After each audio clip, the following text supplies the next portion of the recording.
y apesta, y ellos no quieren esto. Y entonces, esa materialidad, ¿no?, del rechazo al cuerpo del padre, y se puso a llorar. Y no hablaba de sus hijos biológicos, hablaba de los que vienen, ¿no?, de los que vienen. Ya no de los capitalistas, los mineros, el ejército o el narco. Estaba hablando de la ruptura interna, ¿no?, a eso que siempre falta, a ese compromiso que se espera y no va a llegar, y que en ese caso se traducía en ese desafecto de los hijos, de los chavos, de aquellos, ¿no? Él hablaba, se confundía si hablaba, no se llegaba a entender si hablaba de sus propios hijos o de los jóvenes, daba igual, ¿no? Entonces eso, que digamos yo con ojos de alguien que llega a México por primera vez, de europea, etcétera, podía estar ahí proyectando esa imagen nostálgica de esa continuidad perfecta entre nosotros y el mundo, entre nosotros y los que vienen. Estaba escuchando algo que he escuchado en mi entorno toda la vida también, ¿no? De quienes tienen oficios en Barcelona, los campesinos de un país como España, los que han abierto, es decir, esa fractura del mundo que atraviesa todo vínculo comunitario. Entonces, ahí, ¿qué pasa?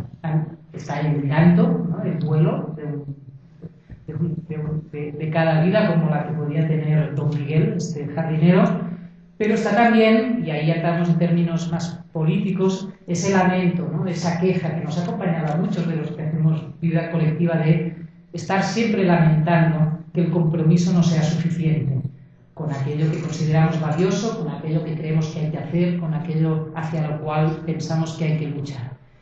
Es por eso que, digamos, por experiencia, ¿no?, y no solo por problemática teórica o conceptual, que creo que hay que intentar pensar el compromiso de otro modo y dejar de proyectar, ¿no?, en unidades de perfecta digamos, sintonía y de perfecta implicación nuestra concepción de lo colectivo, nuestra concepción de lo común, nuestra concepción de aquello que podemos hacer y vivir juntos. Si no, sabemos lo que nos espera, o el llanto y el duelo, o la queja y el lamento por no ser nunca suficientemente comunidad. Y ese es un poco, digamos, uno de las palancas o de las motivaciones profundas que hay detrás de un libro como de Un Mundo Común, pero también de muchas cosas de las que participo e intentamos hacer. No atravesar, ir más allá o del llanto o del lamento, que la comunidad como proyección ideal o como experiencia orgánica acaba condenándonos a tener que asumir. Y por eso, para mí, repensar el compromiso, no como aquello que siempre hay que exigir a los demás, sino como aquello en lo que estamos y podemos retomar de distintas maneras, a distintos grados y en distintos momentos, para desde ahí tomar una posición en mundos que se abren y no siempre acaban bien, que se nos ofrecen, pero siempre restan inacabados, que están ahí, pero no sabemos hasta dónde. Pero eso, digamos, no invalida el compromiso, al revés. El compromiso siempre es el punto de partida de algo que puede acabar o no acabar, que puede empezar bien o mal, de las luchas que podemos ganar y perder, y que, como sabemos, muchas veces perdemos más que ganamos. Pero ahí lo que no puede haber es el lamento por la falta de compromiso, sino todo lo contrario, una toma de posición en eso que nos compromete con lo que hacemos, vivimos, pensamos, para ir hasta donde podamos ir en cada caso y en cada situación. Yo, un poco la propuesta en el libro del Mundo Común y en otros escritos y en aquello que intento ir compartiendo es hacer un giro muy simple y muy difícil a la vez, ¿no?, de experimentar, que es el que decía ahora, es, digamos, sacar al compromiso de aquello que nos exigimos, ¿no?, ese hay que, tenemos que, no hay suficiente, y descubrirnos como comprometidos, como implicados, como vinculados, como sujetados. Ayer usamos todas estas palabras tan incómodas para el sujeto libre, emancipado, autosuficiente y volador, ¿no?, en el fondo, que queremos siempre ser. Pues partir de ahí para hacer de esa condición sujetada, vinculada, entrelazada y en el fondo no decidida, a nuestra condición comprometida, ¿no? Y política, retomarla desde ahí y hacer de ahí el punto de partida de nuestros compromisos. Eso, digamos, es una condición que como condición humana que somos, ¿no? Como cuerpos humanos que somos, siempre ha sido así, pero si habláramos, digamos, si solo naturalizáramos el compromiso no estaríamos diciendo nada interesante. Yo creo que no solo por nuestra condición natural estamos, queramos o no, comprometidos y por lo tanto vinculados a lo que nos rodea, sino que también por las condiciones, y aquí saltamos al presente histórico y quizá al futuro o al no futuro, no sé ya si histórico, que tenemos por delante, también hoy la condición de colapso planetario, ¿no? de realmente de interdependencia, no en el sentido bonito de la palabra, sino en el sentido más duro de la palabra, que vivimos en manos de los otros, queramos o no queramos, hoy ya de manera concreta, es decir, cada cuerpo hoy está sujeto al aire, al alimento, a la toxicidad, a las acciones de cada uno de nosotros en tiempo real. Es claro hoy, digamos, ya no solo biológicamente, sino también históricamente y materialmente, que vivimos en manos de los otros, queramos o no, y que no hay escapatoria, es decir, no hay posibilidad de decir me comprometo o no me comprometo, estoy o no estoy, entro en el mundo, salgo del mundo, formo parte o no formo parte de un problema común. La vida es hoy un problema común y lo es en sentido literal, ¿no? Lo vivible, que la vida sea vivible hoy, no solo que la especie sobreviva, que es una cara muy concreta del mismo problema, pero que la vida sea hoy vivible, ¿no? para nosotros es hoy un problema que ya no podemos delegar ni en manos de expertos, ni en manos de proyectos políticos, ni en aquellos a quienes siempre nos referimos en tercera persona. Esto ya es algo que nos incumbe a todos, quiere decir a cada una, a cada uno, desde situaciones, y aquí volvemos no a la situación general, sino a la cuestión situada, que pueden ser muy distintas, irreconciliables, incluso antagónicas, pero que atraviesan todas ellas y nuestra propia condición. En este sentido, desde ahí, ¿no? la noción misma de compromiso político se resignifica, ¿no? Toma otro sentido, ayer lo hablábamos un poco, y deja de ser algo que podamos pensar solo desde la voluntad consciente del individuo, desde la conciencia individual y como algo que pueda ser pensado como una opción. No hay opción, lo que hay es una posición que se puede tomar y hacer propia o no. Hay una frase que encabeza un poco el libro del mundo común de un filósofo que me ha enseñado mucho leyéndolo a poder decir algunas de estas cosas, que es Merleau-Ponty, filósofo francés que murió en los años 50, y que dice lo siguiente, dice esta frase, dice la certeza injustificable en un mundo que nos es común es para nosotros la base de la verdad. Fijaos, una frase muy transparente y a la vez muy densa, ¿no? En primer lugar, apela a algo así como una certeza injustificable, es decir,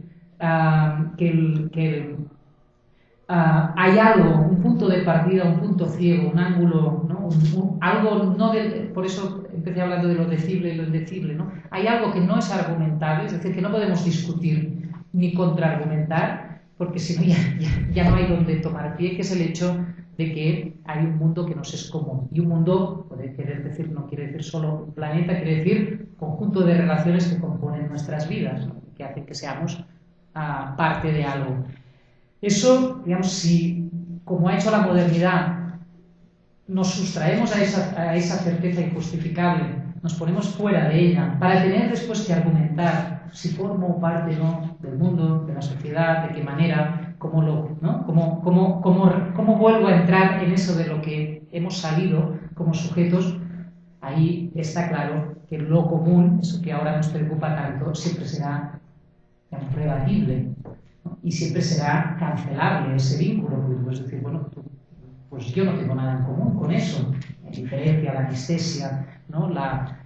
Eso que acompaña tanto nuestras vidas tiene que ver con la posibilidad digamos, de declararnos fuera de todo concernimiento con esa realidad que compartimos. Por lo tanto, no hay argumento único que sustente nuestro vínculo con el mundo, solo una certeza injustificable, algo que, por eso hablo de posición y no de opción, o estamos ahí o estamos contra eso, pero no podemos optar ni contraargumentar respecto a ello. Entonces dicen, la certeza injustificable del mundo común es para nosotros, y aquí el plural, es decir, es una certeza que incluye el plural, veremos que también incluye el singular, como todo el plural, y es la base de la verdad. Por lo tanto, la base de la verdad es aquello que nos orienta, ¿no?, que nos da una orientación en nuestros distintos modos precarios de saber, de discurrir, de hacer, de valorar aquello que hacemos en la vida, tiene una base injustificable. Hay un suelo que está ahí. Si lo queremos tocar, y si no, nos podemos proteger de él, nos podemos privilegiadamente o del modo que sea digamos, aislar, pero está ahí. Si asumimos ese punto de partida injustificable, yo creo que pasan dos cosas. Parece una sutilidad, parece casi un juego de palabras, pero pasan dos cosas, digamos, que violentan fuertemente nuestro modo normal de estar en el mundo, que es precisamente el de no tomar ese presupuesto como propio. Se interrumpe el sentido del mundo como lo hemos entendido durante muchos siglos, y no hablo solo de la modernidad, también el cristianismo de alguna manera hizo del mundo el escenario, ¿no?, de ese valle de lágrimas que teníamos que atravesar para irnos a otro lugar, ¿no? Por lo tanto, el mundo escenario de la humanidad, de su paso por la tierra, por este lugar en el que nuestra historia es otra, el mundo está ahí como puro lugar de paso, pero también el mundo, en la modernidad, el mundo objeto de nuestro conocimiento, de nuestra experimentación, de nuestra explotación, de nuestro beneficio directo, ¿no?, y de nuestro poder sobre ese mundo objeto. El mundo escenario, el mundo objeto, interrumpe en su sentido si nos situamos en esa certeza injustificable de un mundo común. Ahí se interrumpe el sentido del mundo como escenario y como objeto, y creo que ganamos una nueva perspectiva para el pensamiento crítico.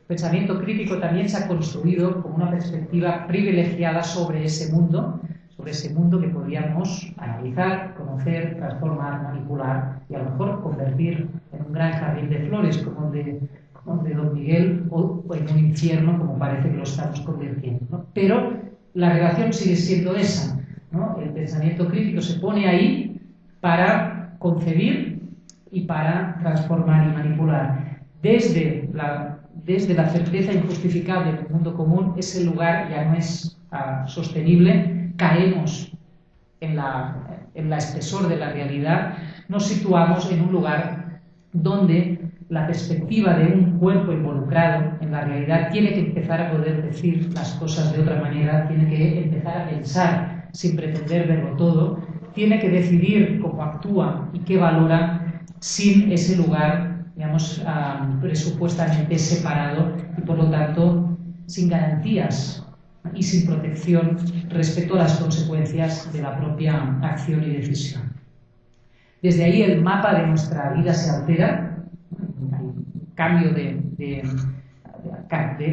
la cartografía, en los lazos, en las relaciones que articulan el sentido y que sitúan nuestras verdades, como decíamos, y se altera a muchos niveles, ¿no? Por eso decía, es una operación violenta, es una operación de torsión del cuerpo y de la mirada que tiene consecuencias violentas sobre nuestra pretensión de privilegios, nuestra pretensión de inmunidad y nuestra pretensión de superioridad.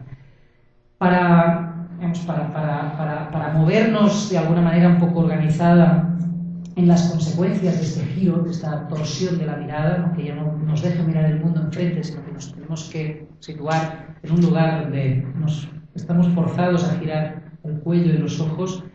Yo diría que os propongo explorar como 4 dimensiones en las que esta alteración del mapa de nuestras vidas se afecta profundamente. La primera tiene que ver con el sentido mismo del compromiso, que es lo que venimos abriendo. Como veremos, desde ahí entonces comprometerse ya no es un acto soberano, sino algo más complicado. Para mí, entonces, desde ahí comprometerse es dejarse comprometer, y veremos un poco en qué sentido. En segundo lugar, asumir este giro, dejarse comprometer, es aprender a hacer experiencia de nosotros, y veremos también de qué manera podemos pensar eso hoy, porque ya ayer dijimos muchas cosas en este sentido. En tercer lugar, dejarse comprometer, hacer experiencia de nosotros, supone liberar, y eso no es tampoco solo un gesto bonito ni fácil, liberar la riqueza del mundo. ¿En qué sentido podemos hablar, ¿no? en una situación de expolio, despojo y expropiación, de liberar la riqueza del mundo? Y finalmente, cuarta dimensión de este cambio, apropiarnos de nuestras vidas. Dejar, asumir, tomar como posición ese mundo común, es finalmente no entregarnos a la gran causa del mundo, sino también y necesariamente apropiarnos de nuestras vidas.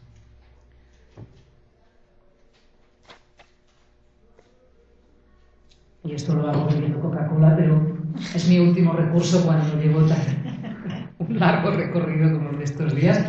Disculpen la falta de estética y de ética de este gesto, pero ya es cuando ya no puedo más. Esta cosa asquerosa es lo único que me ayuda. Tiene sus cosas. Bueno, vamos por la primera cuestión. Comprometerse, como dejarse comprometer, ¿no? Esa doble dimensión activa y pasiva, intervencionista y receptiva del compromiso, cuando lo pensamos desde lo común y no hacia lo común o hacia la comunidad que estaría allá afuera, el mundo que estaría allá afuera. En nuestras múltiples trayectorias que conducen a eso que llamamos el sujeto moderno, la sociedad moderna, etcétera, etcétera, que no vamos a entrar en todas sus capas y matices, pero sí que creo que más o menos podemos entender el compromiso básicamente, digamos, las tradiciones, sobre todo desde el pensamiento y la experiencia política, de dos maneras principalmente, ¿no? El compromiso, por un lado, lo podemos entender, y van relacionadas, como una decisión libre y unilateral. Yo me comprometo con, esto lo podemos enunciar en el campo de lo político, pero también podemos pensar en situaciones personales, cotidianas, familiares, matrimoniales, del tipo que sean, en el que hay una, ¿no?, que hace un acto libre y soberano de compromiso con algo, con otro, con un centro, con una causa, con una persona. Y ahí entendemos que el sostén de ese compromiso es ese acto libre y soberano. Junto a él, o como formalización muchas veces de esa decisión, el compromiso lo entendemos también como un contrato, o como algo que se puede desarrollar a través de la idea de contrato, que es siempre una relación de ajuste entre dos partes que pueden ser dos personas, que pueden ser dos, el pueblo y el soberano, en el caso del contrato social, o pueden ser tantas otras instancias, pero siempre hay esa operación de ajuste, de esa decisión de compromiso entre las partes a través del compromiso. Por lo tanto, generalmente, y ahí volvemos por ejemplo al matrimonio, ¿no?, la decisión libre y soberana que uno puede tomar de casarse con otro, toma forma a través de un contrato que pone las condiciones de esa decisión. Por lo tanto, la dimensión voluntarista, ¿no?, el modelo voluntarista, y la dimensión contractualista, el modelo contractualista, se reúnen y se componen en lo que en las sociedades modernas entendemos normalmente como la experiencia del compromiso social y político en todas las dimensiones de esta vida social. Bueno, ahí solo recojo cosas que creo que más o menos todos podemos situar. Yo creo que precisamente esta concepción del compromiso y de esta manera de entender y gestionar nuestros compromisos, precisamente lo que hace es conjurar ¿no? Y exorcizar, una palabra que no sé decir nunca, el verdadero compromiso en el que siempre nos encontramos ya involucrados, los verdaderos compromisos en los que ya nos encontramos siempre involucrados. Porque las dos caras, decisionista y contractualista, de esta concepción del compromiso, lo que hacen precisamente es legitimar la distancia entre nosotros y el mundo, entre nosotros y nosotros, y y convertir esa distancia en algo que podemos recorrer o no recorrer y en algo que podemos gestionar en virtud de nuestro cálculo de intereses. Podemos volver al matrimonio, un impulso amoroso muy claro, pero lo que hace el compromiso, entendido como decisión y como contrato, lo que hace es, digamos, capturar, ¿no?, ese impulso como decisión libre por un lado, no puedo hacerlo o no hacerlo, y por otro lado lo que hace es introducir la posibilidad de calcular, ¿no?, un determinado abanico de intereses que pueden acabar organizando, incluso gestionando ese impulso. En eso no estoy defendiendo la impulsividad pura y absoluta, sino analizando cómo gestionamos nosotros nuestros vínculos, nuestros impulsos y nuestros compromisos, y cómo los convertimos en distancias que están antes de la relación y que por lo tanto podemos cancelar, podemos no recorrer, podemos revertir. No hay contrato que no sea un falso contrato, digamos, o una apariencia de contrato que no sea cancelable, es que esté blindado por una cantidad enorme de dinero, pero el contrato, por definición, es esa relación de la que se puede entrar y se puede salir, ¿no? Es la cara buena de todo contrato.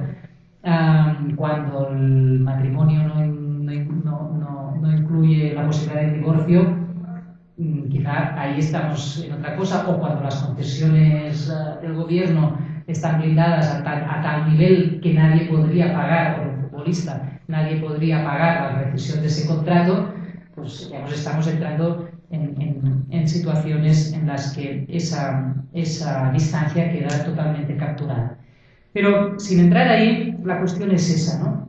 Y esa concepción voluntarista y contractualista del contrato, de nuestros compromisos y de la manera que tenemos de gestionarlos, yo creo que explican muy bien por qué, incluso psicológicamente, nos es tan fácil fallar ahí de donde partíamos, ¿no? Defraudar esos vínculos, esas relaciones comunitarias, colectivas, esos espacios en los que decimos comprometernos y siempre estamos al límite de estarnos dejando de comprometer. Esa concepción del compromiso es muy frágil, es muy porque está neutralizada y porque no toma pie en los vínculos, en las necesidades que realmente lo componen. Pero si damos el paso, ¿no?, atrás hacia esta certeza injustificable del mundo común, ¿no?, como aquello que estaría en la base de nuestras verdades, ahí comprometerse ya no es algo que tenga que ver solo con la decisión, no digo que no haya, sino que no tiene que ver solo con la decisión, ni solo con los ajustes que podamos organizar a partir de ellas, sino que tiene que ver también con algo que es recibido, con algo que nos hace y no solo hacemos nosotros. Implica que comprometerse es, en el fondo, dejarse comprometer, ¿no? En el lenguaje tenemos estas expresiones, ¿no?, tan buenas de me has puesto en un compromiso, ¿no? Me has puesto en un compromiso, podemos decir, no,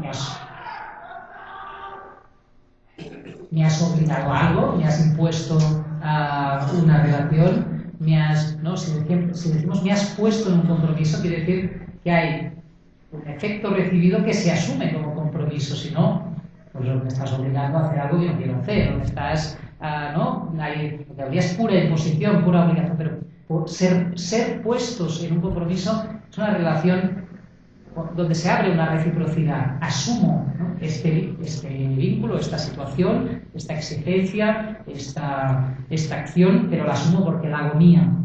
Entonces sí que ahí obviamente hay decisión y hay modos de formalizar esa decisión, pero esa decisión ya no se entiende como soberana, se entiende como recíproca. Ahí está pasando algo que no tiene que ver solo con mi decisión frente a lo que hay o frente a lo que pasa. Por lo tanto, el compromiso tiene que ver, para mí, no con la soberanía, sino con algo, por eso decías violento, ¿no? Entenderlo así, en el sentido que nos violenta, implica dejar caer las barreras de inmunidad tras las cuales construimos esta distancia, esta relación con el mundo, transitable o no.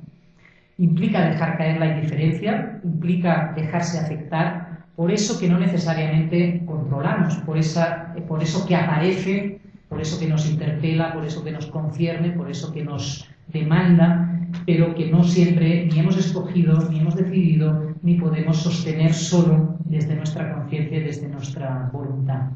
En todo compromiso, más que un acto, más que una acción, hay una transformación. Todo compromiso nos transforma incluso forzosamente, no obligadamente, ¿no? Es una fuerza que nos transforma y que tiene resultados no garantizados. Por eso, digamos, aunque haya partes que podamos contratar, son contratos inacabados, por decirlo así, los que entablamos con el mundo cuando nos situamos desde la perspectiva de lo común.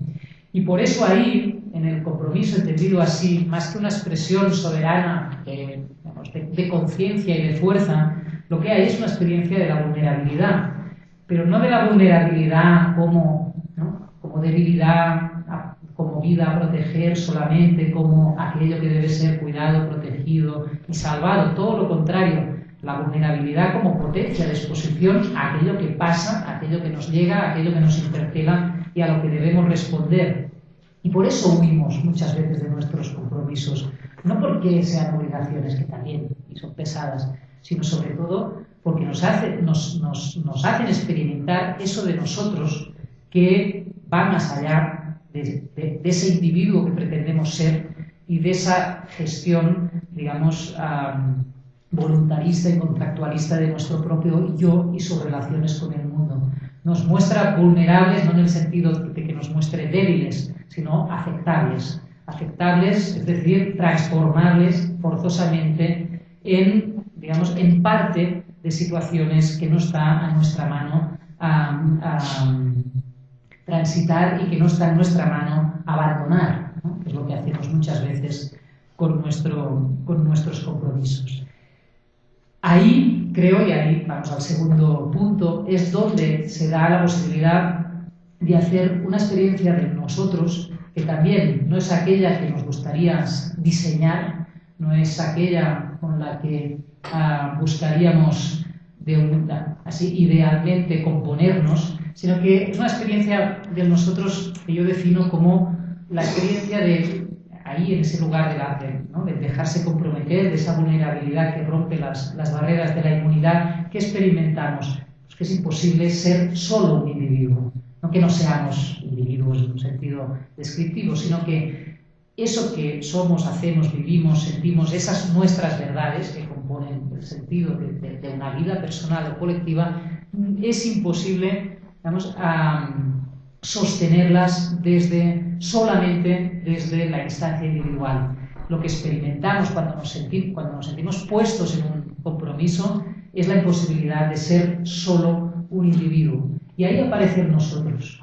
En nosotros no como realidad descriptible de, ahora entiendo que pertenezco a tal comunidad o a tal condición o a tal clase social o a tal cultura, sino realmente ese plural de la existencia que a lo mejor no se localiza claramente en un quién descriptible, en un nosotros identificable, pero que se abre ya como plural de la existencia humana y de la existencia social y política más claramente. Ese plural, a lo mejor no sabemos identificarlo, ese plural se abre, pero ese plural está ahí no necesariamente cuando están otros, sino cuando cae, ¿no?, esa soberanía a través de la experiencia del compromiso y tenemos que empezar a preguntar y a plantear el problema de nosotros quién, ¿no? Nosotros quién como cuestión que hay que atravesar, que a veces tendemos a querer cerrar muy rápidamente porque hay nosotros que nos acogen, que nos protegen, pero que en definitiva queda abierta como aquella cuestión que precisamente abre la experiencia concreta de sentirnos interpelados por algo que sucede a alguien o a algo y que sentimos que nos afecta. Ayer hablábamos, por ejemplo, de la situación de los afectados por la hipoteca en España o de los refugiados sirios en las fronteras europeas. Siempre hay maneras de decir ellos, de limitar problemas, incluso de sentirnos y tener paradigmas pues, de justicia o de dignidad humana, si lo hablamos desde la ética, desde la política, desde muchos discursos y muchas aproximaciones posibles, ¿no? Para que esos ellos, que los que podemos localizar el sufrimiento social, el sufrimiento del mundo, pues podamos incluso además sentirnos parte de ese problema. Pero el problema es si empezamos a preguntar por esas realidades no desde el ellos, sino desde el nosotros. Entonces se componen esas frases tan absurdas que les gusta hacer a los políticos, de todos somos sirios, como ya, ¿no? Retomando esa vieja frase de yo también soy berlinés, ¿no? Y todos somos sirios y todos somos desahuciados y todas esas, ¿no? Son esas frases espantosas y hipócritas. Es decir, no todos somos ni sirios, ni todos somos berlineses, ni todos somos desahuciados, ni todos somos nada, pero sí que podemos ser nosotros si entendemos que la vida, esa vida invivible de la que están oyendo los sirios, esa vida invivible que echa a las familias de sus casas, esa vida invivible del paro silenciado y sufrido, ¿no? en el puro anonimato, todo eso nos interpela, nos afecta, nos llega como una situación que podemos describir en común y que podemos abordar en común. No seremos eso, no seremos, y eso sería, de nuevo digo, la hipocresía del nosotros convertido, ¿no? en una falsa comunidad. Pero sí que hay un nosotros que aparece cuando sentimos que cualquiera de esas situaciones no es un problema que tienen ellos, que incluso muy generosamente podemos contribuir a resolver, sino que somos, ahí se abre la pregunta por el nosotros. ¿Somos nosotros? ¿No lo somos? ¿Hasta dónde? ¿Por qué? Y de qué manera podemos, digamos, abrir esos, como decía al principio de nuevo, esos límites, ¿no? Y ponerlos en tensión para abrir la pregunta por el nosotros. Ese nosotros, porque pasa, porque se nos abre cada vez que nos sentimos comprometidos por algo, comprometidos en el sentido de que nos pone un compromiso, que nos exige pensarnos desde un plural que se abre y no sabemos nombrar. Nuestra sociedad, evidentemente, no es que los desconozca, sino que en nuestra sociedad hay muchas maneras como estos nosotros quedan formalizados, neutralizados y de algún modo ofrecidos de manera, como decía antes, políticamente exorcizada. Hay básicamente tres figuras, ¿no? En las que, o tres configuraciones de ese nosotros neutralizado. Una es la concepción de que toda sociedad, en la escala que queramos, desde el pequeño colectivo hasta las sociedades nacionales, y etcétera, son simplemente una suma de yoes, ¿no? La sociedad como suma de yoes, somos unos y otros, tomando decisiones, estableciendo contratos, acuerdos, ajustes entre unos y otros. Es una manera en la que ese nosotros que se abre cuando nos sentimos comprometidos toma una forma de ser habitable y de tener a disposición una manera de decir nosotros. Entonces, lo que tenemos son sumas de problemas y de intereses individuales que se componen y se deben negociar, se tienen que ajustar y se puede hacer de manera más justa, de manera más injusta, de manera más atendida para el interés de todo o menos. Aquí tenemos distintas opciones, pero ese nosotros inquietante queda resumido como esa suma de ello es con la que creo que muchos de nosotros hemos aprendido a ser parte de la sociedad. Nos interesa al otro, podemos ser, la suma de yoes no quiere decir de yoes absolutamente autistas, todo lo contrario, pero el nosotros se compone desde ahí. Hay una segunda figura del nosotros que aparece también como respuesta a esa inquietante pluralidad, ¿no? De la existencia, que es la de nosotros como identidad fuerte. Ayer también hablábamos de estas cuestiones, cuando no sabemos, ¿no? Cuando se abre la pregunta por el nosotros quién, pues tenemos muchos adjetivos a disposición. Nosotros pues tenemos pues, identidades religiosas, nacionales, raciales, y hoy en día de todo tipo, ¿no? Étnicas, estéticas. Tenemos nosotros como identidades claramente establecidas e identificadas, más fuertes o menos, más mayoritarias o más minoritarias, a disposición. Entonces, bueno, hay otra manera de reconducir esa apertura de nosotros a figuras de la identidad, y de la identidad que claramente se supone nos tienen que situar en esa pluralidad de la existencia. Hoy creo que estamos en un momento en el que, digamos, ante la crisis, ante el fracaso, ante el dolor de la primera figura, ¿no? De esa sociedad como suma de ellos, es decir, de la sociedad más de base liberal, ¿no? En su incapacidad para resolver y prometer vidas vivibles a la mayor parte de los ciudadanos, vemos cómo emerge, y esto en Europa está pasando muy claramente, la segunda figura de los nosotros, ¿no? Entonces, esos nosotros identitarios, esos nosotros trinchera, estos nosotros refugio, ofrecen otra manera de habitar y en este caso, de atrincherarse en un nosotros. Y finalmente hay una tercera figura del nosotros, que creo que cada vez tenemos todos más ahí como una sombra en cada una de nuestras espaldas, que es la de la pluralidad ya aumentada a nivel de la totalidad, es decir, en nosotros como nosotros de la especie humana, de esta inmensa plaga, ¿no? Que sentimos cada vez más que somos. El otro día también el mismo jardinero, ¿no? Don Miguel, ahí en su jardín habitado por todas las plantas y los animales del mundo, no solo hablaba de la quiebra de su comunidad de vida, ¿no? De los jóvenes que ya no querían vivir en ese mundo, sino que hablaba también de la sobrepoblación del planeta, ¿no? Y estamos ahí, somos una montaña, ¿no? Y a través de sus palabras aparecía también esa sombra. Somos la plaga, ¿no?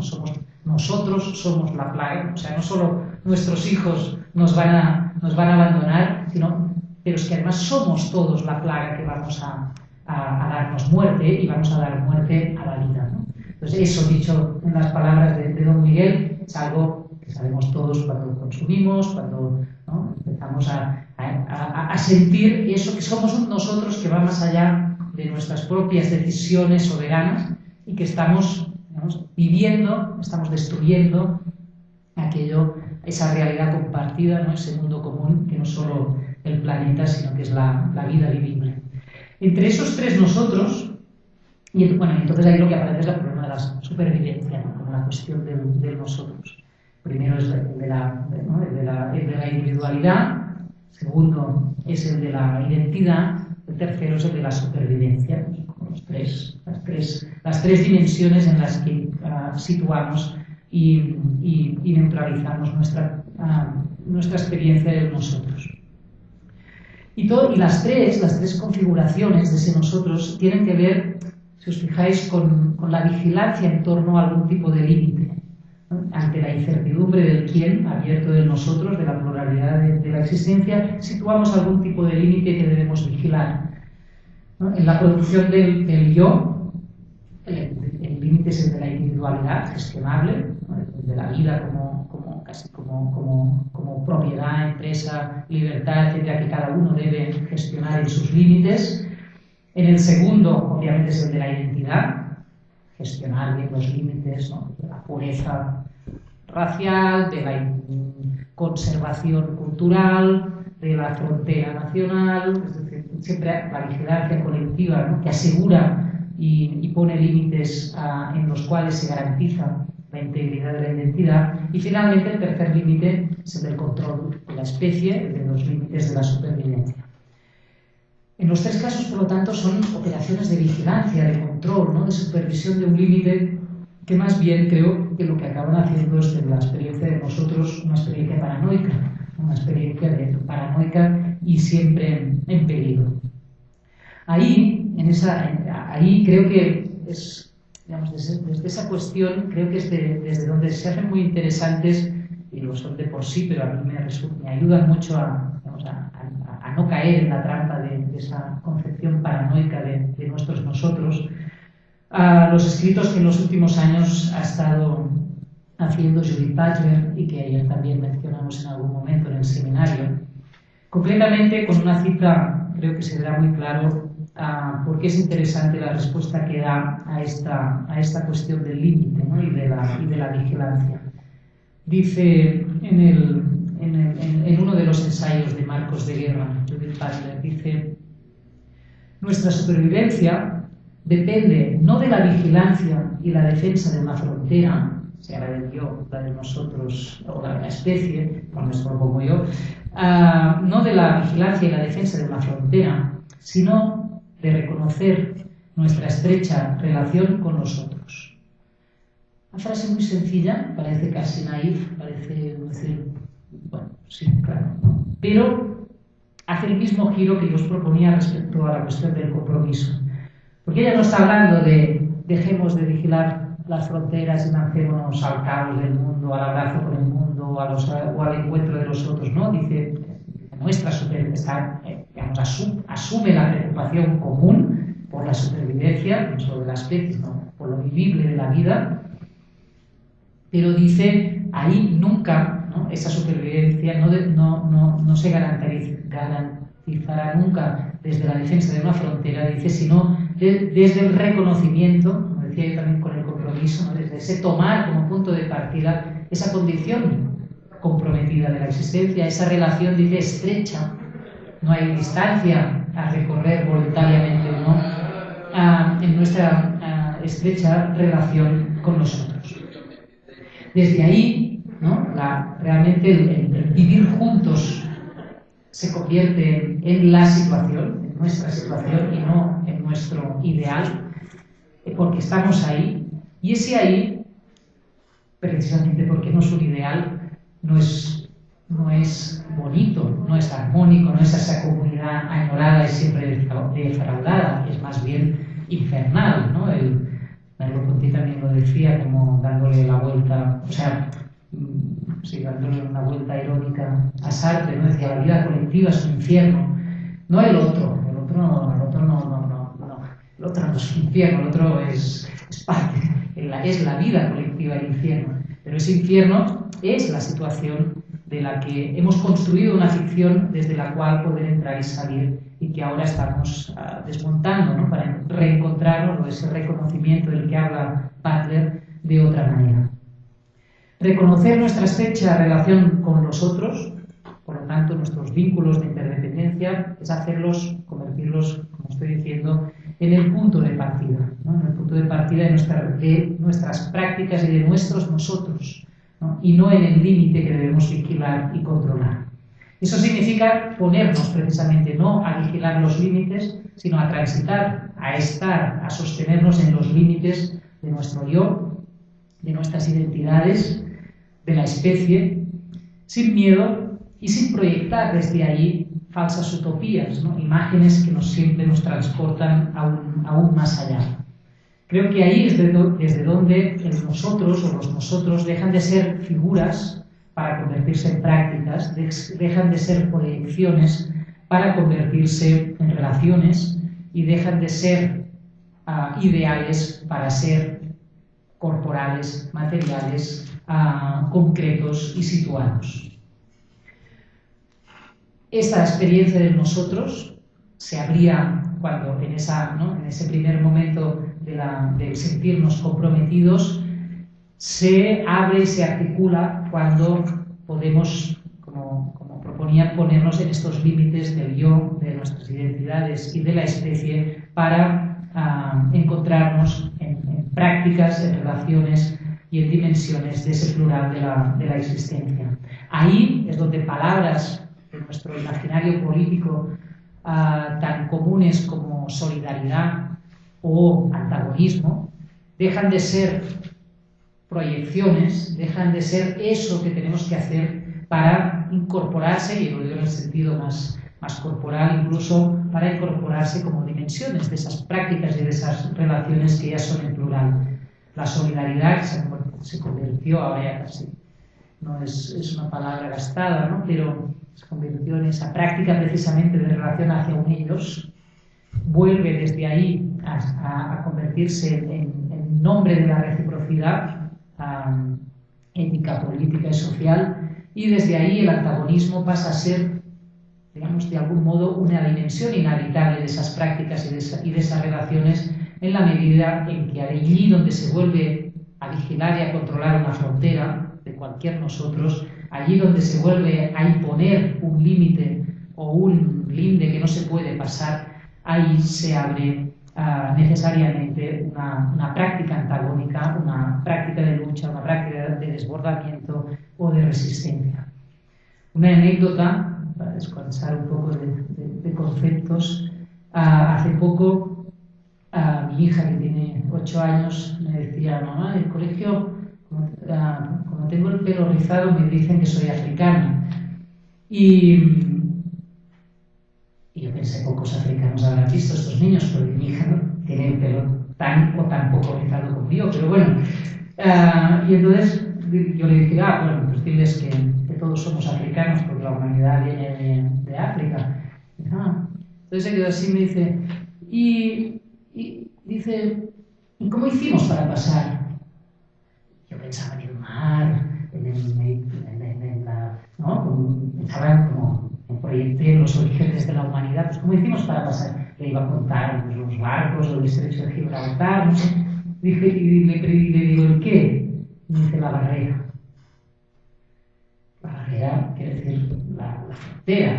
La barrera es Ceuta y Melilla, que en España la tenemos no la vemos físicamente desde Barcelona, pero la tenemos en la retina todos, hasta los niños de 8 años. Es las pateras, es la barrera, ¿no? Entonces, corporeizó, ¿no? Dijo en una palabra lo que es la humanidad, cuando yo le estaba explicando el origen de la humanidad, ¿no? Y dijo en una palabra, entonces, como me quedé un segundo sin palabras, dice, pudimos pasar porque somos blancos y ellos no. Entonces, ¿no? Todos éramos negros y nos los descolorimos por el camino, ¿no? Pero esa palabra, la barrera, ¿no? La barrera es la condición de este mundo que hemos habitado, ¿no? Y que solo desde los mapas de la prehistoria podemos ver como un mundo común, pero desde el mapa del presente el mundo es esa barrera, ¿no? Por lo tanto, ahí es la barrera, es el nombre de hoy para mí de nuestras solidaridades y de nuestros antagonismos. Y no hay solidaridad y no hay antagonismo que no se articule en torno a algún tipo de barrera que se impone, sea en medio del mar, sea de alambre, o sea cultural, o sea simbólica, o sea del tipo que sea. Cuando una barrera de estas ¿no? es atravesada y es resistida y es contestada desde prácticas de antagonismo y de solidaridad, desde esos nosotros que se crean allí, sea la que sea esa barrera, creo que lo que tenemos entonces, y esto donde para mí tiene sentido la pregunta por el nosotros, una experiencia de la dignidad. La dignidad es una palabra que me imagino que aquí también, pero por ejemplo en España desde el 2011, en torno al 15M, recobró una dimensión política que no tenía. Creo que el zapatismo también ha hecho una reapropiación de esa misma palabra mucho antes. La dignidad, digamos, es una palabra que habíamos también asignado a los atributos del individuo, una persona muy digna, ¿no? Pero la dignidad es una virtud colectiva, ¿no? Eso es algo que, por ejemplo, el libro de Albert Camus, El hombre rebelde, explica muy bien, ¿no? La dignidad es una virtud colectiva. ¿Por qué?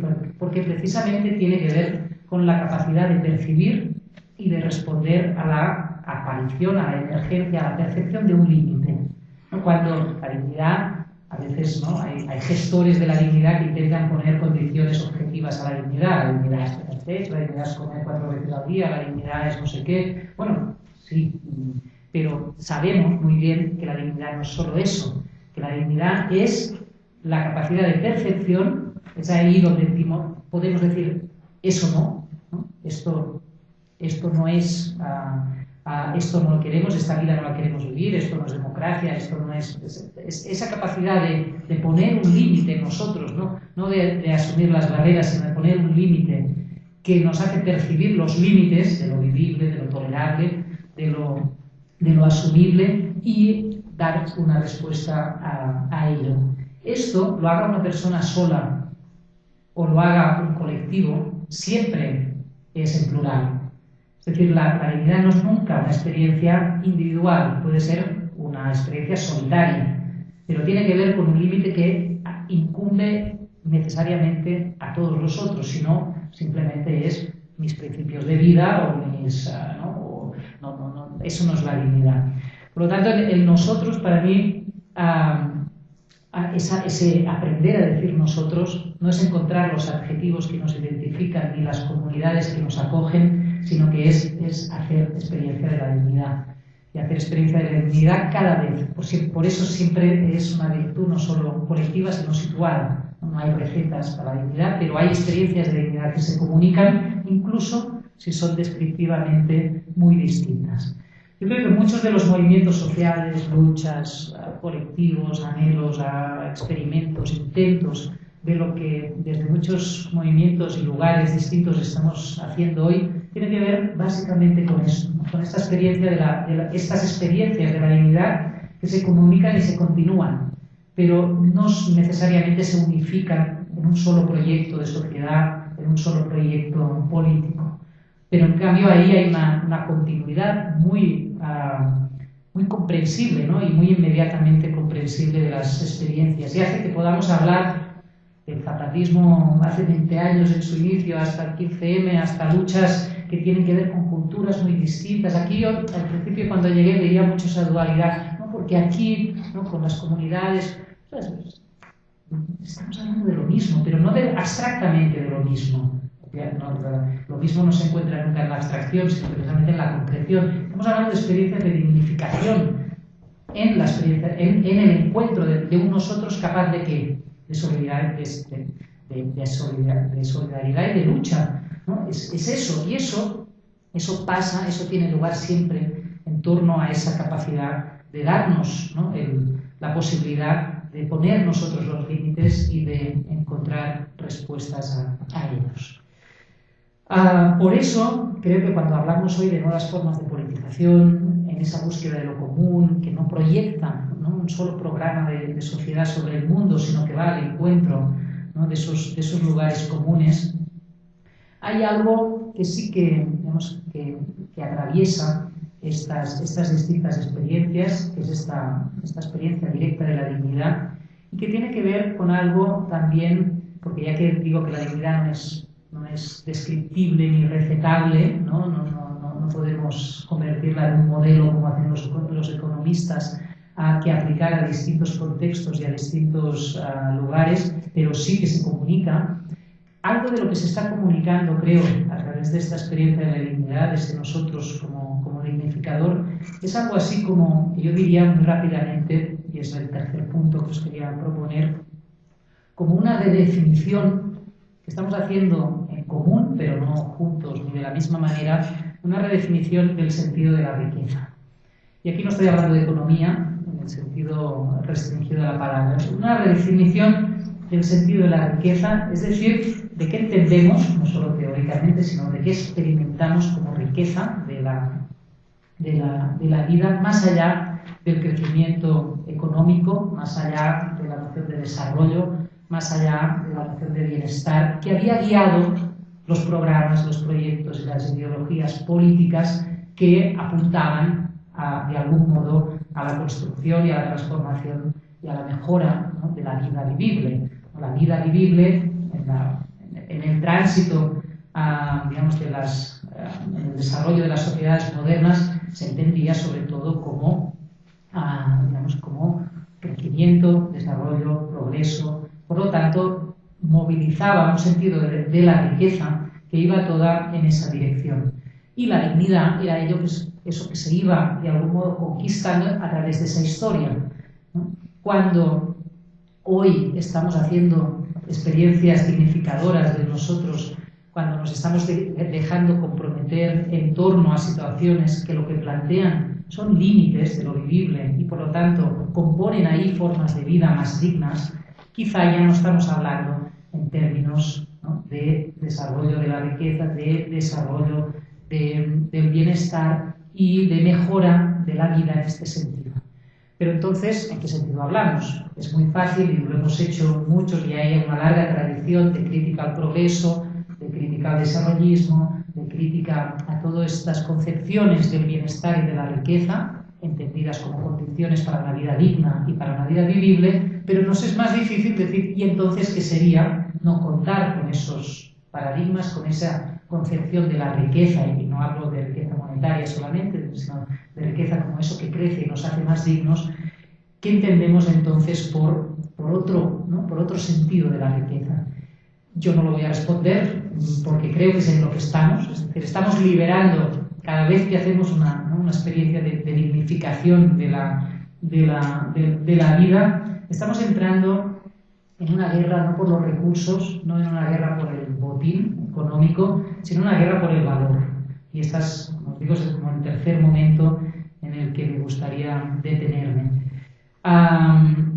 Lo que se está dando hoy en todas estas operaciones de saqueo, de despojo, de expropiación, decimos más en España, por ejemplo, no solo, digamos, una lucha por la riqueza material, es realmente una guerra por el valor. ¿Quién pone, y aquí volvemos a la cuestión de desde dónde, quién pone y quién impone y quién tasa el valor de nuestras vidas? Desde dónde se establece ese cuánto al que respondemos tantas veces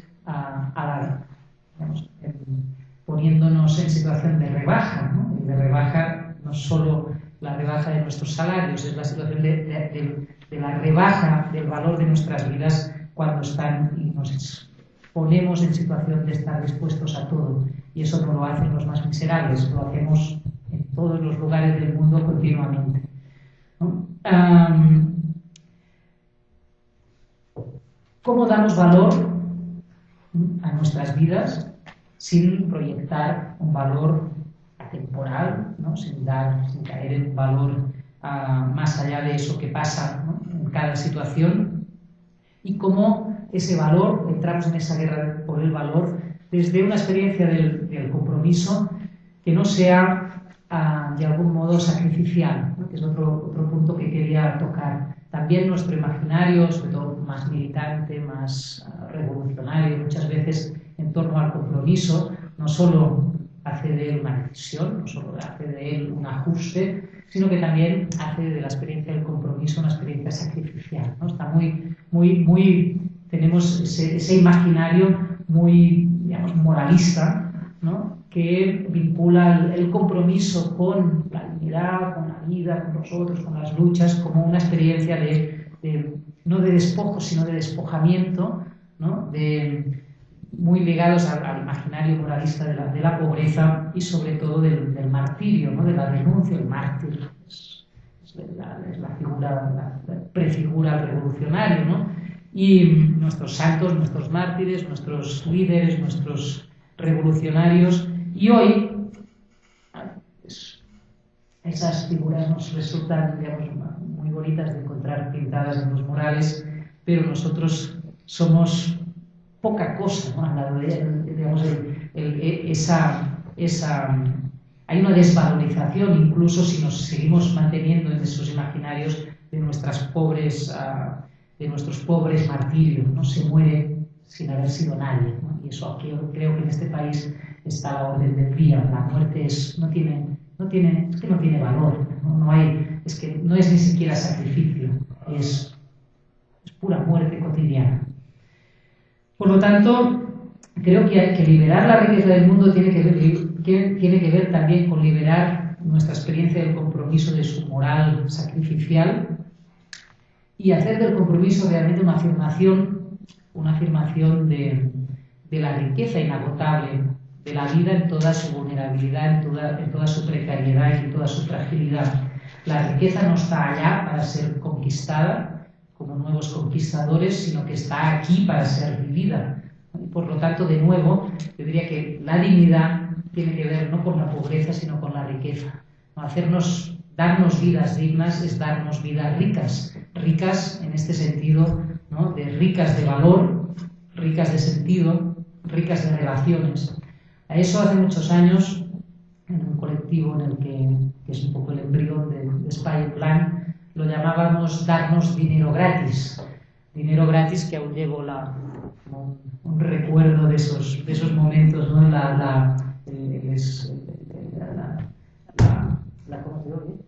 pegatina. Aquí el dinero gratis para nosotros era el grito, ¿no?, con el que colectivamente rechazábamos con asco la miseria cotidiana del mundo, ¿no?, que convertía la riqueza en una tasa a pagar, ¿no?, en una hipoteca a contraer, en un salario a aspirar, y también pero a la vez no era un grito de alegría, ¿no?, un grito de alegría a la riqueza que nos damos colectivamente, no solo cuando montamos cooperativas en un sentido económico de la palabra, sino realmente cuando hacemos nuestras relaciones, nuestros sentidos, nuestras verdades, como decíamos al principio, y cuando nos situamos desde ahí y nos enfrentamos desde ahí a la miseria del mundo. Entonces, darnos dinero gratis era una manera provocadora, además, porque la palabra dinero siempre es fea y siempre es desagradable, de confrontarnos sin caer en el miserabilismo a la miseria de la vida cotidiana, a la miseria de nuestra sociedad.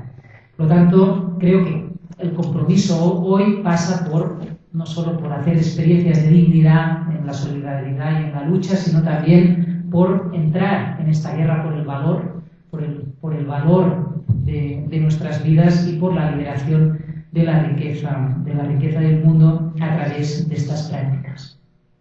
Hay un texto que yo siempre invoco, porque me gusta mucho y creo que sigue diciendo mucho a nuestro presente, aunque sea muy escrito hace muchos siglos, que es el discurso de la servidumbre voluntaria de Lavoisier. Lavoisier era un joven francés del Renacimiento francés, que no fue como el italiano, queda ahí como más en la sombra. Lavoisier murió muy joven, amigo de Montaigne, estuvo muy implicado en la vida política de su ciudad y escribió este breve tratado, el discurso de la servidumbre voluntaria, en el que intenta responder a una pregunta muy simple que después no hemos nunca querido quizá hacer nuestra del todo, que es ¿por qué obedecemos si podríamos no hacerlo? ¿Por qué? Y obedecemos no quiere decir obedecer solo a la ley o solo al soberano o solo a la represión. Obedecer quiere decir seguir reproduciendo la miseria de esta realidad. ¿Por qué seguimos reproduciendo con nuestras vidas la miseria de este mundo? ¿No? Por lo tanto, ¿por qué seguimos ahí si podríamos no hacerlo? Y hay un momento de ese texto en el que plantea para mí la pregunta fundamental. Dice, la prueba de que podemos desobedecer, en el sentido de que podemos interrumpir esta reproducción de la miseria de la realidad, dice es que está a mano de cualquiera hacerse la pregunta, ¿es esto vivir? La vida no está descrita, la vida no está tasada, la vida no está hecha ya para ser simplemente reproducida, y sobrevivir no es solamente reproducir la vida. Si en el ser humano, sea lo que sea, está la posibilidad de preguntarnos ante cualquier situación, y aquí tampoco pone parámetros objetivos, lo puede preguntar un esclavo del siglo II a.C., como lo puede preguntar un ejecutivo depresivo, ¿no?, y atrapado por una máquina de extraer dinero y vida de los demás. Cualquiera puede preguntarse en un momento dado, ¿es esto vivir? Y ahí está la brecha. No es una pregunta que se haga tampoco nada, o sea, no necesitamos bienestar para poderlo hacer, puede estar a la mano de cualquiera. Esto nos hace, dice la OES, humanos. Solo en esta pregunta está nuestra libertad. La libertad es poder preguntar eso en cualquier situación, en cualquier momento, y por lo tanto desmovilizar, salir de esa relación que nos hace obedientes, que nos hace reproducir la miseria del mundo y nos pone en otro, que es esta operación de descentramiento que estoy describiendo todo el tiempo, ¿no? Salir de ahí para encontrar otra relación con las cosas y con los otros. Y es la pregunta por el valor. La pregunta, ¿es esto vivir? Es la pregunta por el valor, ¿no? El valor, no por los valores morales, sino por el valor de nuestras vidas. Y no hay respuesta dada que sea válida. Hay muchas respuestas comunicables, como decíamos, pero todas deben ser actualizadas de nuevo en cada tiempo, en cada situación, en cada cuerpo y en cada vida. Y esto, ahí, en esa pregunta, es donde empieza lo que yo situaba en ese cuarto momento de este recorrido que estamos haciendo a través de la experiencia del compromiso, como la posibilidad de apropiarnos de nuestras vidas. En esa pregunta se abre la posibilidad de decir cuánto vale mi vida y cuánto estoy dispuesta a pagar por ello. En esta pregunta se abre la posibilidad de decir cuáles son mis nosotros y qué relación tengo yo con ellos. En esa pregunta se abre la posibilidad de hacer nuestra vida, desprivatizándola de sus obediencias, de sus tasaciones, de su reproducción y de su mera supervivencia como vigilancia de esas fronteras que decíamos, de esa paranoia, ¿no?, que nos entrega obedientemente al poder. Es esto vivir, nos pone en un lugar que ya no es soberano, es libre. Entonces, creo que aquí hay que abrir claramente esa diferencia, esa distancia entre la soberanía y la libertad. Es libre porque la respuesta no está dada, pero la pregunta interrumpe el sentido del mundo, como decía yo al principio de mi charla. Hay otra cita que también me gusta mucho y que es de Nietzsche, un párrafo de Nietzsche en el Schopenhauer como educador, que dice, y con eso ya voy terminando, dice: en el fondo, todo hombre sabe muy bien que solo está una vez, en tanto que ejemplar único, sobre la tierra, y que ningún azar, por singular que sea, reunirá en una sola unidad aquella que él es, un material tan maravillosamente diverso. Lo sabe, pero lo esconde, como si se tratara de un remordimiento de conciencia. Aquí hemos ido, vamos, de nosotros de nuevo a la singularidad de esa vida una, ¿no? Dice, que es la unidad dice Nietzsche, del azar y de la multiplicidad. Es un azar que cada uno de nosotros esté en la vida aquí y hoy. Es un material maravillosamente diverso el que compone una vida. Y esa una vida no es la del individuo a defender, sino la de la vida a compartir, ¿no? Y dice Nietzsche, ¿por qué si lo sabemos lo escondemos tanto, ¿no? Incluso a nosotros mismos? ¿Por qué incluso hay algo en eso de remordimiento de conciencia, de algo que no acabamos de asumir del todo, como no asumimos nuestros pecados, ¿no? ¿Qué remordimiento de conciencia hay ahí, de ser una vida y de quererla vivir? Y de quererla vivir no es quererla defender, sino realmente poderla compartir.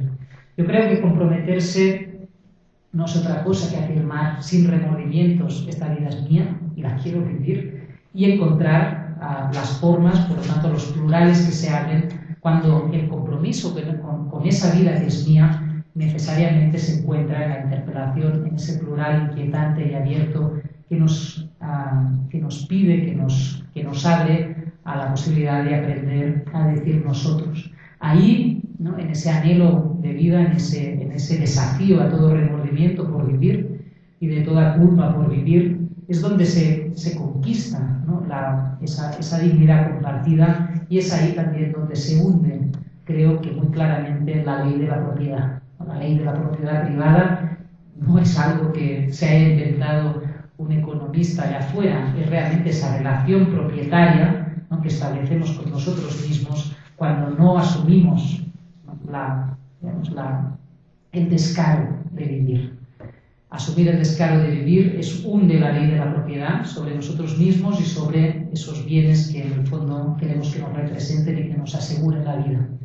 O sea, es hundirla, es, creo, reapropiarnos de nuestras vidas, hacer esta experiencia de dignidad, hacer estas, ¿no?, componernos en estas relaciones de solidaridad y de antagonismo que toman entonces ya este sentido no programático, sino práctico y político desde ahí, y abrir entonces esa posibilidad no como algo a perseguir, sino como algo a habitar, ¿no?, a habitar con H y con A hacer vivir. Y en estos días, como decía, han sido un largo y sobre todo intenso recorrido, ¿no?, por algunos lugares de México y sobre todo con muchas compañías y importantes compañías de estos días. He escuchado hablar como nunca, y esto es obvio, no digo nada que me tuviera que haber sorprendido mucho, de exterminio, una palabra que nosotros no usamos tanto, o por lo menos solo usamos muy objetivamente, de exterminio, de despojo, que es una palabra que tampoco usamos porque quizá hablamos con palabras más neutras como expropiación, de muerte, pero de muertes reales, no de muerte en un sentido general, y de muertos concretos, ¿no?, de muchos muertos que además siendo fin de semana, Día de Muertos, han acompañado todos los relatos de las amigas, de los amigos con quienes he compartido estos días, ¿no? Son muertos que están ahí, tan presentes como las calaveritas que estos días hay por las calles de México. Y yo me preguntaba al final de estos días cómo vivir el compromiso con estas muertes, ¿no?, con estos muertos y con este exterminio, ¿no?, que hace de un poco de la vida una vida en exterminio, no amenazada de muerte, sino en situación de exterminio. ¿Se puede hablar igual del compromiso, ¿no?, en este contexto? ¿Qué querría decir? Y eso ya lo hablo yo, como antes de que me hagáis preguntas, os lo hago yo a vosotros. ¿Qué querría decir? No con palabras así generales, sino realmente qué quiere decir, porque creo que es lo que está en vuestros cuerpos, ¿no?, y lo que está en vosotros, el compromiso con esta muerte, ¿no?, esta muerte hecha de exterminio, de despojo, de muertos.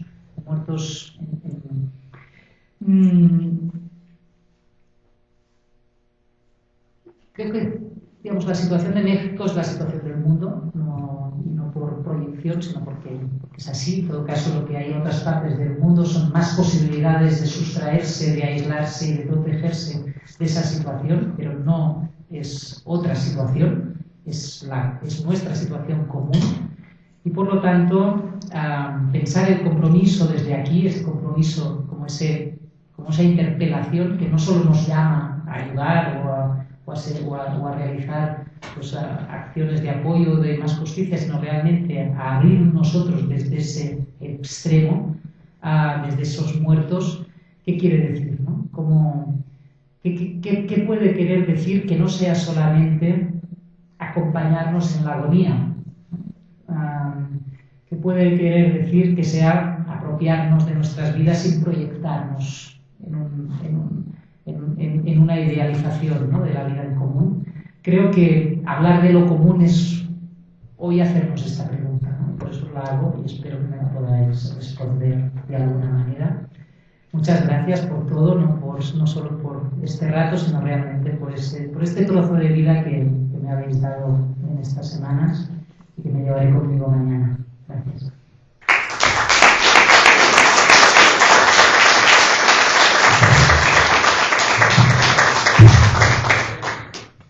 Muchísimas gracias, Marina. Ha sido una conferencia espléndida. Has repasado completamente todo tu libro. Espero que tengamos comentarios, que podamos de veras aprovechar un poquito más a Marina antes de concluir esta sesión. No sé si alguien se anima, quien quiere.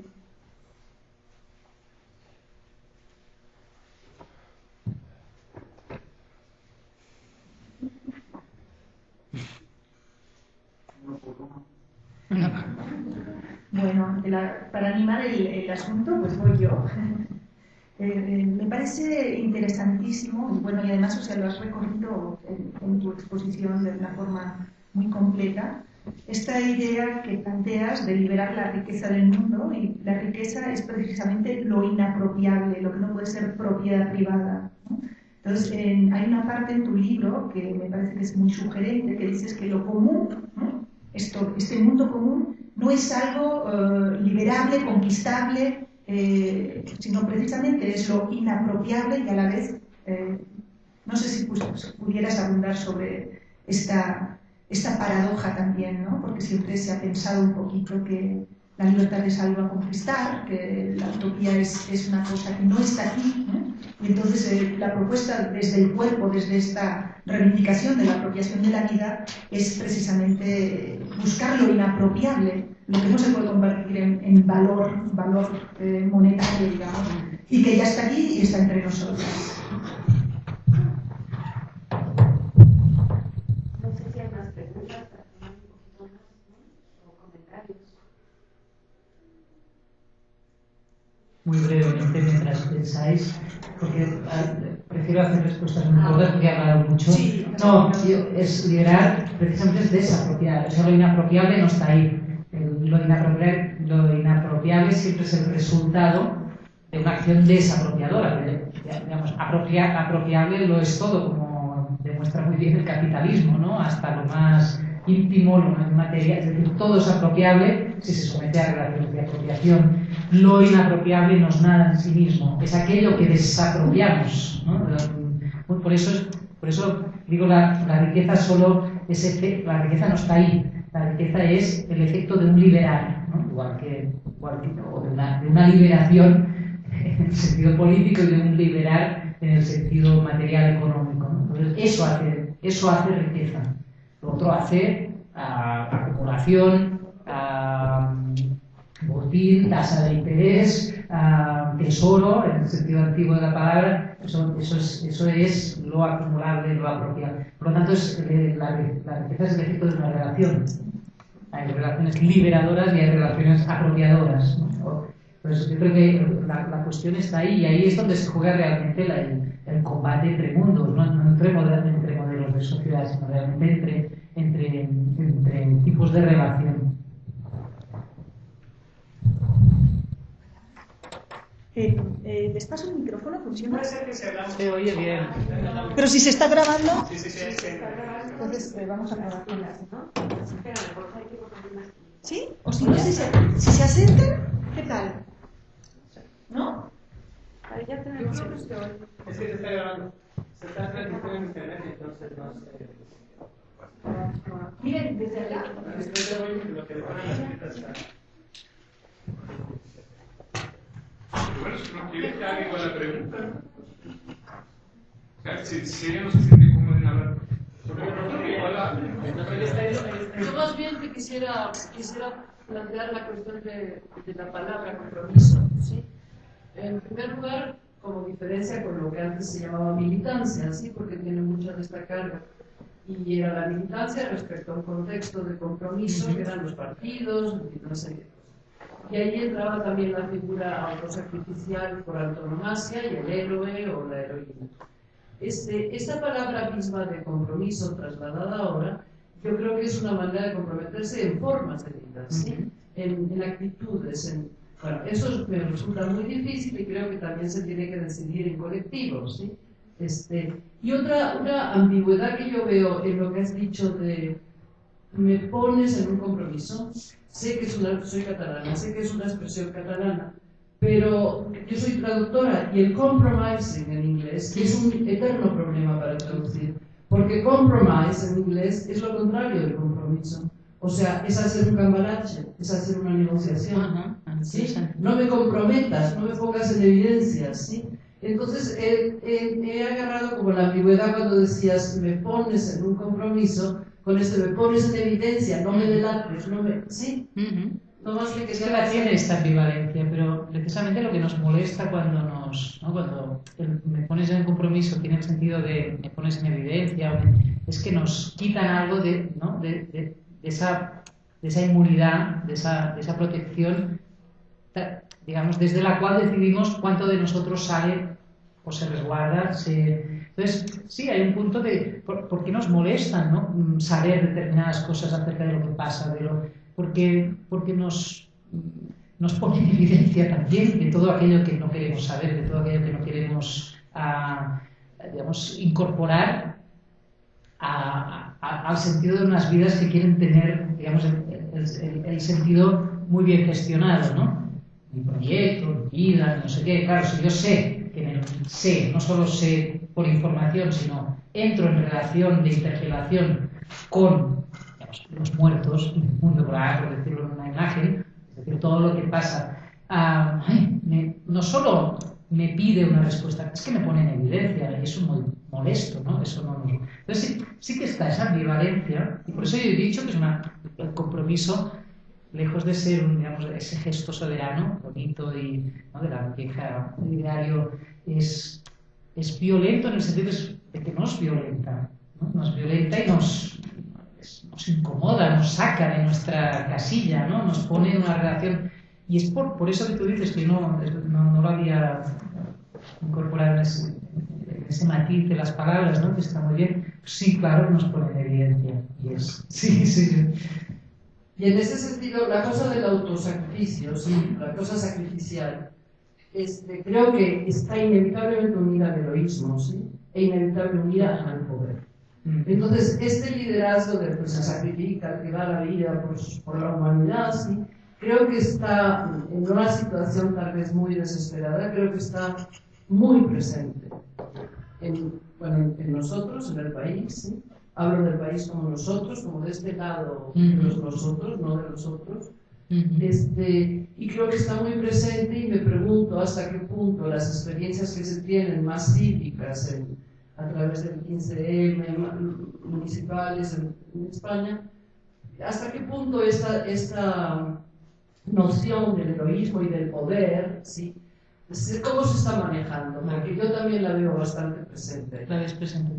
Sí, digamos, hasta el 15M y en el 15M, yo creo que llegamos a sentir que ya no era nuestro paradigma. Es decir, que lo que conducía, porque el 15M no es una seta que aparezca de la nada, es decir, que los aprendizajes políticos, las experiencias, esas cosas que también hay en el aire de los tiempos, es decir, habían permitido una expresión de politización de la vida en el sentido más básico, ¿no?, de compromiso con unas formas de vida, con unas actitudes, con unas luchas, con unas cuestiones que no solo rechazaba a los líderes en este sentido heroicos y poderosos, sino que no los necesitaban y que cuando aparecían en las plazas es que caían en su propio ridículo y vacío por parte de la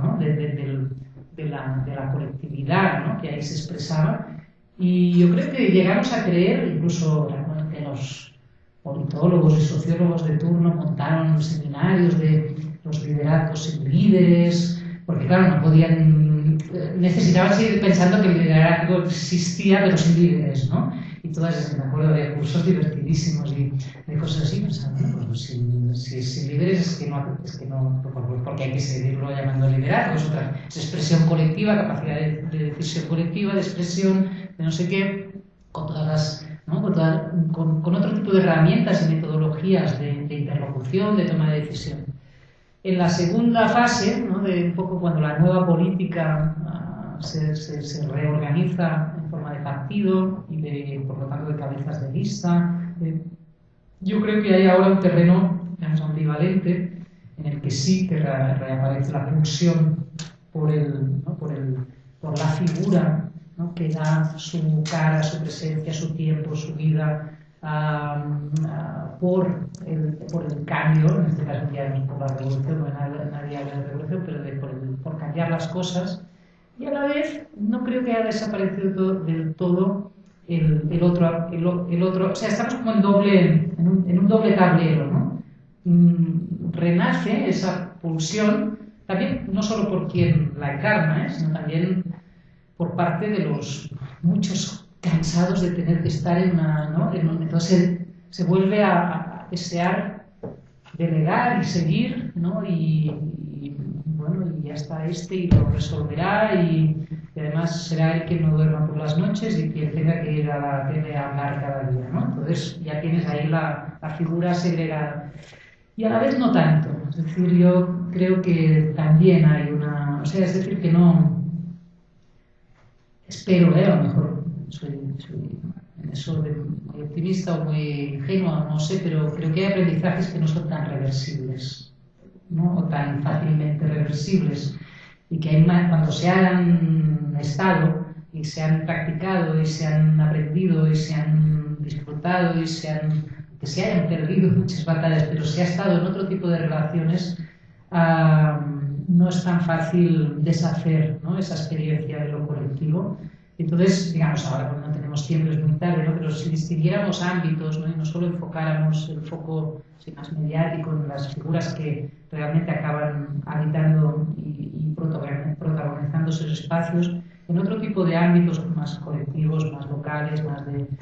Yo creo que se sigue realmente funcionando de otra manera, ¿no? Pero bueno, está ahí. Yo aquí no sé cómo va la cosa, pero ahí creo que hay varios tableros a la vez y tonos, ¿no? Y tonalidades en la experiencia colectiva. Bueno, muchas gracias. Bueno, quería preguntarte un poco sobre, no sé, una suerte de nosotras o de nosotros que yo creo que se habló bastante allá en Puebla, ¿no? Y es, digamos, esta cuestión de lo comunal como el hacer, ¿no? Como el hacer juntos, ¿no? Que yo de alguna forma en tus tres formulaciones de nosotros como que no la encontré mucho, ¿no? Entonces yo pensaba, por ejemplo, la oposición que hacían, en mi trabajo en Cajamarca, donde están luchando, tienen allá la más grande minera de oro a cielo abierto de América Latina, ¿no? Cajamarca, al norte del Perú, y están amenazando con un nuevo proyecto, ¿no? Entonces las comunidades se están uniendo en contra del proyecto, ¿no? Y una cuestión clara de los líderes, ¿no? Por ejemplo, de Milton Sánchez, la central de mujeres de Cajamarca, no es una cuestión de que es difícil convencer a la gente de la ciudad a entrar a la lucha, ¿no? Por más que el río se va a contaminar y la gente va a empezar a morir de cáncer con frecuencia y todo, porque ellos abren la llave o el grifo en su casa y sale el agua, ¿no? O sea, mientras los campesinos necesitan de un trabajo colectivo permanente, ¿no? A través de una serie de reglas para lograr que tengan agua, para lograr la sobrevivencia. Entonces, por lo tanto, su propia vida está directamente ligada al esfuerzo conjunto de los otros, ¿no? O sea, por veces hay esta, ¿no? O sea, nosotros, ¿no? El clásico, ¿no?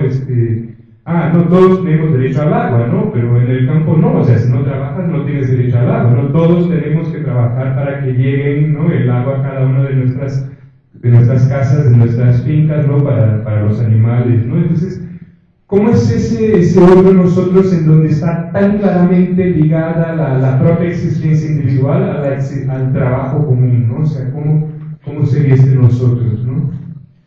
Yo creo que tú mismo lo has descrito muy bien, ¿no?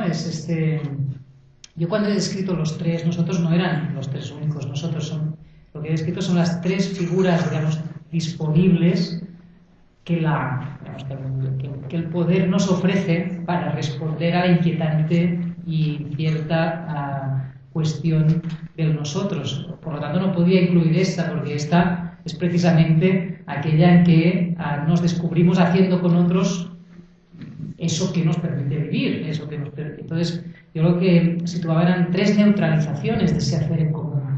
La suma de yoes, es decir, tú con tu grifo, yo con mi río y el otro con su sequía, somos yoes distintos, por lo tanto, cada cual tiene un problema a resolver con sus autoridades o con quien sea. En nosotros identidad, los campesinos tienen un problema con el agua, nosotros los de ciudad no. y el nosotros de la especie, que es unos y otros nos vamos a morir de sed dentro de unos años, pero como eso nadie sabe qué hacer, pues no hacemos nada.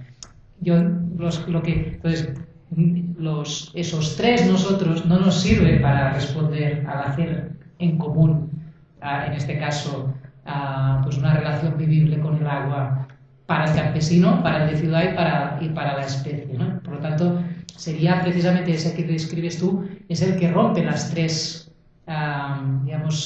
configuraciones neutralizadores del hacer en común.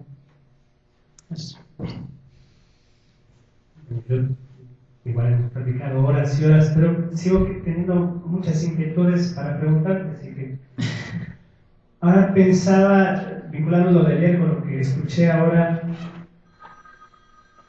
aquello que ya habíamos platicado sobre el silencio, la filosofía del silencio, la escucha.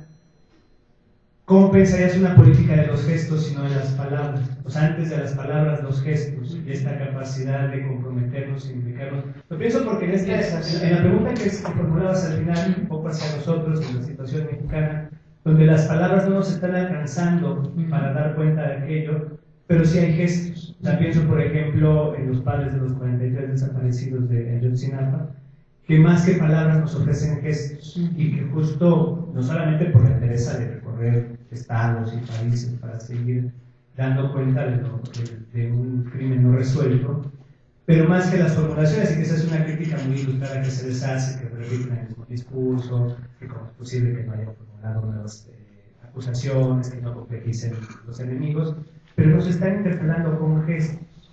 Pues antes de esta capacidad letrada que puede atrapar la palabra, podríamos pensar en una política de gestos para pensar en el compromiso que nos da. ¿Por qué gestos y no...? O también prácticas, por ejemplo, que yo creo que sí que hemos dicho esta palabra, ¿no? Y ayer hablábamos de el gesto como parte de prácticas, ¿eh?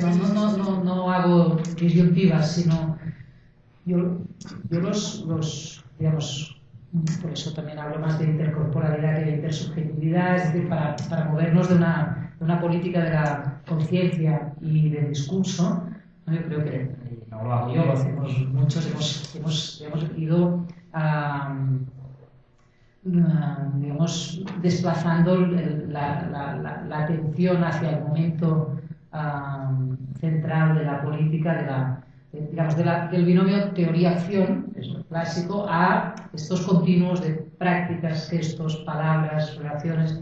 Y yo creo que ahí se abren estas posibilidades de entender, como dices muy bien tú, no como menos o menos importante un gesto que no dice pero hace, y por lo tanto crea un lugar, por ejemplo, desde donde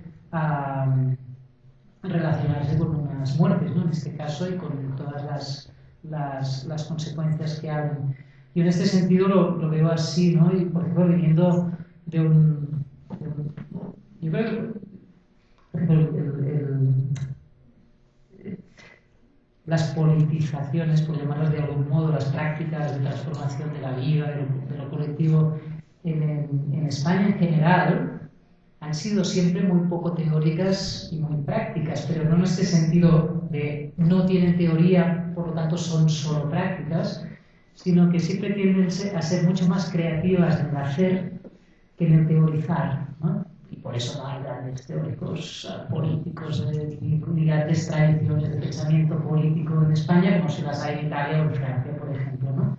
Y eso es una cosa que nos hace mucha rabia, porque siempre hace que se mire hacia España como un lugar en el que falta algo, ¿no? En el que no hay algo, en el que no, y que hace que, porque las prácticas en esta cultura discursivo-teórica son menos relevantes que la teoría, ¿no? Que el discurso, sobre todo a la hora de venderlas bien, pues hace como que incluso eso se desvalorice, y bueno, ¿no? Entonces tú miras cuentas, prácticas, gestos, cosas que no llegamos nunca a decir bien del todo, porque no se le pasa que nunca llegamos a decir bien del todo, y son de una creatividad enorme, históricamente hablando, y pienso en el 36, ¿no? Pienso en todo lo que hubo antes, ¿no? Y todo.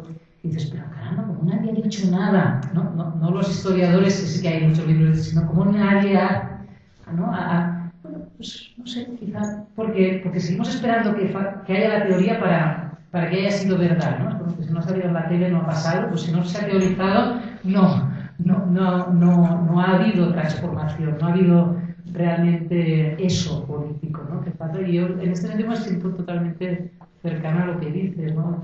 Hay lo que no se dice, y por eso no estabas cuando había empezado, pero el decir para mí se sitúa siempre en el umbral entre lo decible y lo indecible, ¿no? Y el pensar siempre no es nunca el concepto ya acabado, sino el umbral entre lo pensable y lo impensable.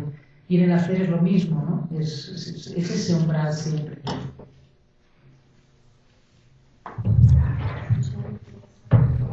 Si alguien quiere decir algo más, pues no importa. Cerramos. Son casi las 3:30. Sí, pero...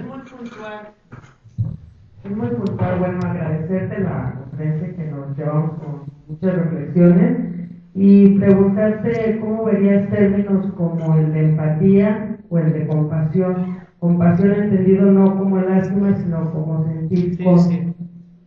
Gracias.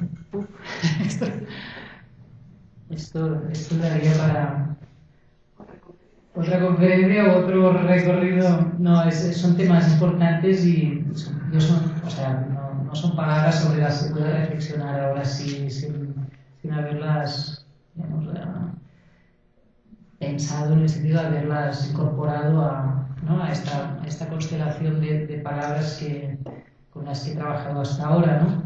Obviamente forman parte de ese campo semántico de la afección, del afecto, del dejarse comprometer, de la interpelación.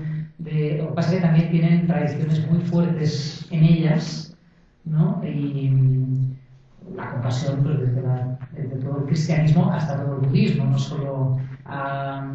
Y la empatía, claro, tiene también toda una carga psicológica que yo no sé, y muy trabajada, pues, muy bien desde la psicología, que tampoco sabía valorar bien. Yo para mí, y estos días lo decía en varias ocasiones, digamos, ninguna palabra es buena o mala por sí misma, sino en función de la constelación, de la situación y del contexto de sentido que le demos, ¿no? Entonces hay palabras que en ciertas épocas, como compasión, podían ser, digamos, parte de la catequesis más justificadora de la pobreza y por lo tanto de la caridad y por lo tanto de la desigualdad social, como creo que por ejemplo cuando en la España de no hace tantos años se predicaba, ¿no? Y esto está en la memoria de todos, pero hoy quizá puede integrarse en contextos que la liberen de esa carga, ¿no? O sea que no creo que están por usar, ¿no? estas palabras y no siempre y sobre todo esa manía que a veces tenemos de desechar cualquier palabra que ha sido usada por algún tipo de poder, en este caso por ejemplo el eclesiástico, pues bueno, no sé, a lo mejor ahí cada palabra es un campo de batalla, ¿no? Y hay que jugarlo. Quizá tú lo dices por algo que no, o sea, algo te lleva a encontrarles un sentido de interés que no has dicho en tu pregunta, y eso seguramente es lo interesante, ¿no? No tanto la palabra en sí misma. Vamos a comer. Muchas gracias a todos.